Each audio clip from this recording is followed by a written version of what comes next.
silly doggy. Good afternoon. People call you the Mouth, right? They say you tell all sorts of stories. I'm no mouth to you. My name is Zdenyek. Got that? What do people call you then? Bughead? Arseface? I'm sorry, Zdenyek. I'm Henry. Pleased to meet you. But you were right about the stories. I could tell you stories so sad they'd make the devil cry. Or would you prefer something so scary it'll make the hairs on your ass turn white? But it's a lot of hard work for me. Now, if you had something to drink or a couple of groschen, that might help loosen my tongue. How can I know if it'll be worth it? If you don't believe me, ask anyone. They all know me in the village, and they all know I'm good. So they all sing your praises, even if you stutter? I'll tell you what. You can listen for yourself and see what you think. Then, at the end, if you think it's worth it, you can pay me or buy me a drink. So what kind of story would you like to hear? Tell me a sad story. Wise choice.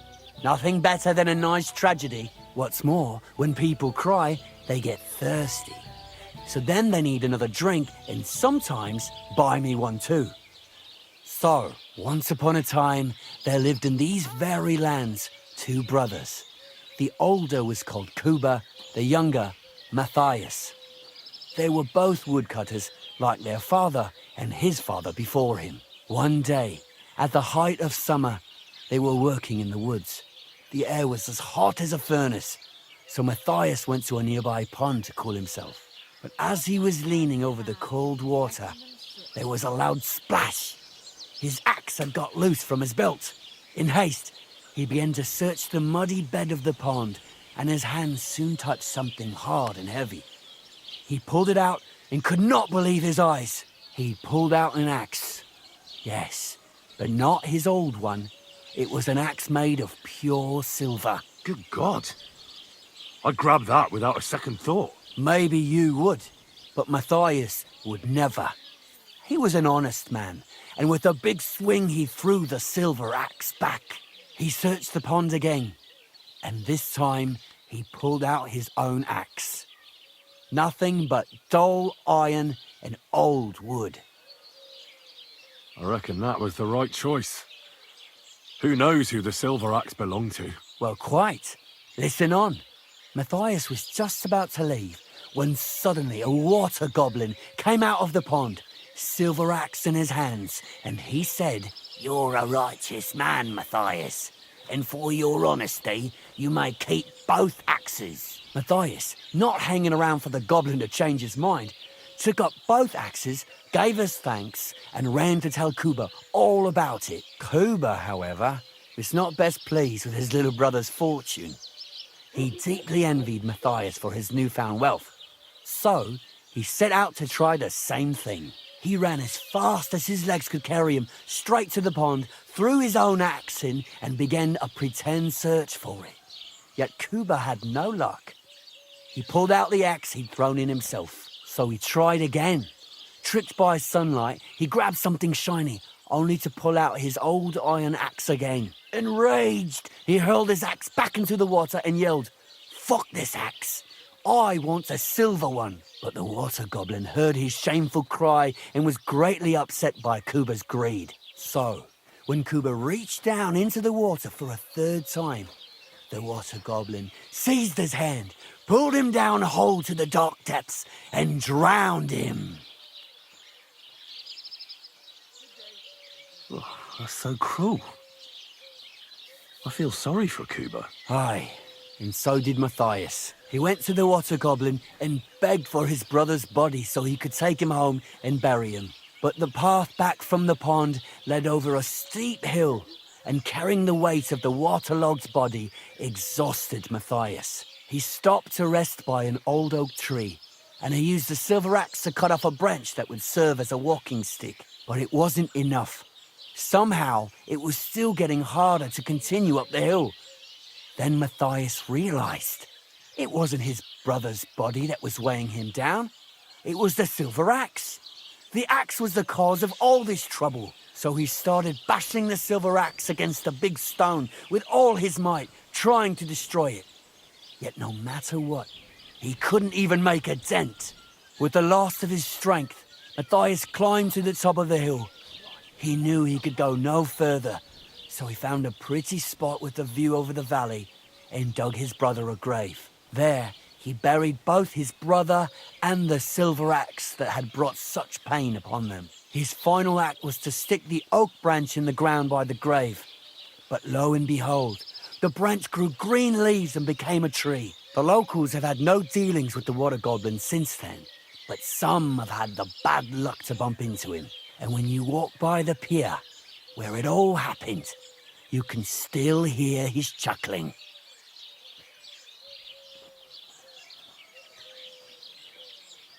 That was a very nice story. Story? What story? It's the truth. But why hasn't anyone gone looking for the axe then? Because it brings misfortune. Didn't you listen to me at all? Look for yourself if you wish. Rock Tower Pond isn't far from here.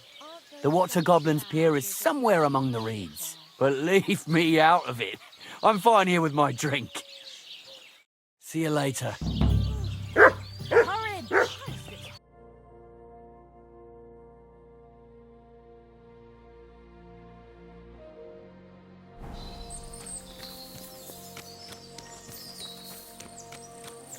Could this be the pier from Zdenyek's story? He said Matthias carried Kuba's body up the hill from here, up to an old oak tree.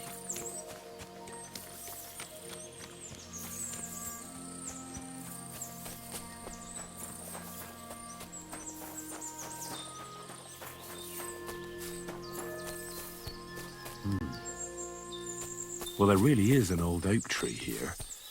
But what was the rest of the story? Something about smashing the axe on a rock.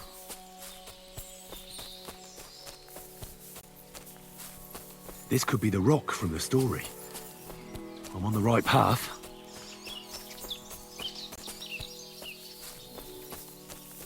A grave under the tree, overlooking the valley. This must be where Kuba, Matthias's brother, is buried, together with the silver axe.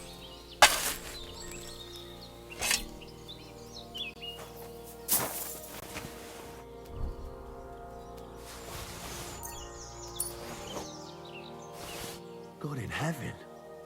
This really is the axe. All those years in the earth haven't treated it well. I hope I can fix it.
Well, I'm about halfway done.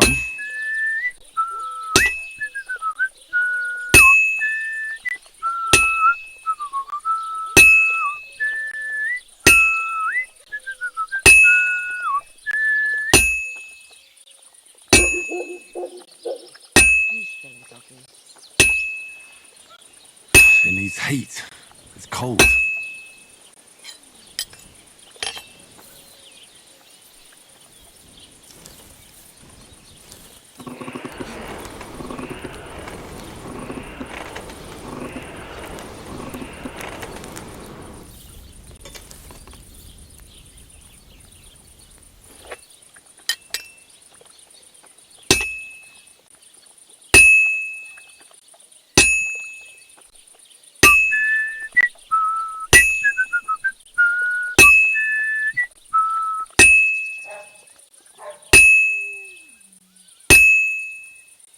Good.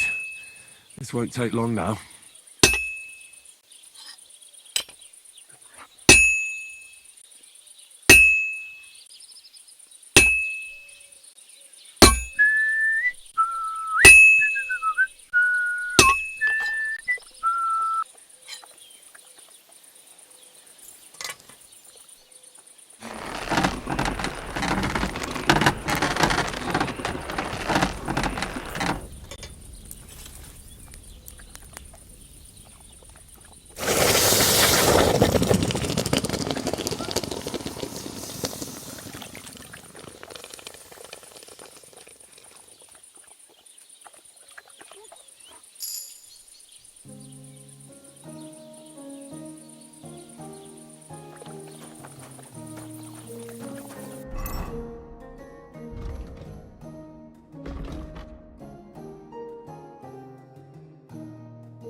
Look, I don't want to put the squeeze on you. Welcome. What can I do for you? I found the water goblin's silver axe. What do you mean? What axe? The one from your story. Two brothers, a silver axe, a water goblin. One brother got the axe, the other got drowned. You know. Wait, so you actually found it? Do you have it? I have to see it. Here you go. It's not possible. Where did you find it? I just followed your story. I found the pier by the rock tower pond, then went up to the old oak tree, then the big stone beside the road. Doesn't really look like a woodcutter's axe. Are you sure this is really it? But you didn't say it was a woodcutter's axe. You only said the water goblin's axe was silver. I did, but still. In all the years that story's been told, everyone thought it was just a fairy tale for children. It has 4 different endings nowadays. When Johann and Zaleov tells the tale, it's about 2 sisters, and the water goblin grants one of them a pair of silver slippers. The other sister was jealous, but she didn't bother with the water goblin. She found her sister straight away and pushed her off a cliff in Apollonia. It's the same story, but Johann gave it some extra colour. Best not go looking for the slippers too. Although, with your luck... It was good to see you, my friend. Today's batch turned out well, eh?